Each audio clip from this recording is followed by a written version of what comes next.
उन सबको भी लोकेशंस भेजी गई हैं? हाँ, सबको मुख्तलिफ लोकेशंस भेजी गई हैं, लेकिन तुम टैक्सी लेकर हवेली जाओगी। नहीं, मैं कहीं नहीं जा रही। जाओगी तुम? तुमने ही कहा था तुम्हारे बगैर कहीं नहीं जा सकती। मैं हवेली वापस नहीं जा रही हूँ, तुम्हारे साथ चल रही हूँ। चलो गाड़ी की तरफ।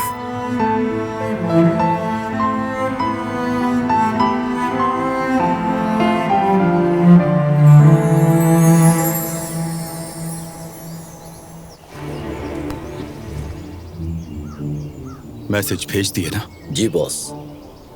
सारा सामान मुकम्मल है ना? सब मुकम्मल है बॉस। बहुत खूब, तो फिर खेल शुरू हो जाए।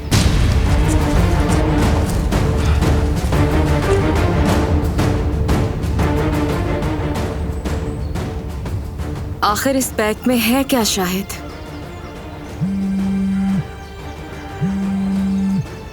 जी सबिया साहिबा। रिवा, जवाहिर ने जहान को अगवा कर लिया। उसे मारने के लिए? मारना होता तो पहले ही मार चुका होता। मुझे लगता है वो उसे जिंदा रखे हुए है। शायद इसके पीछे कोई और वजह भी है।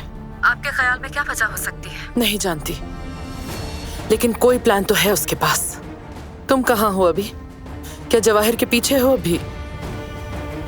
जी, अभी शाहिद और वो दोनों जंगल में दाखिल हुए हैं, पीछा कर रही हूँ। लोकेशन भेजो मुझे अपनी। ठीक है सबिया साहिबा।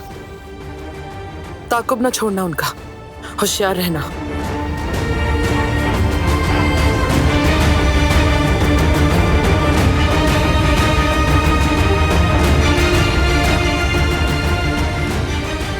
मुझे फौरन ही कुछ करना होगा, इससे पहले कुछ बुरा हो जाए।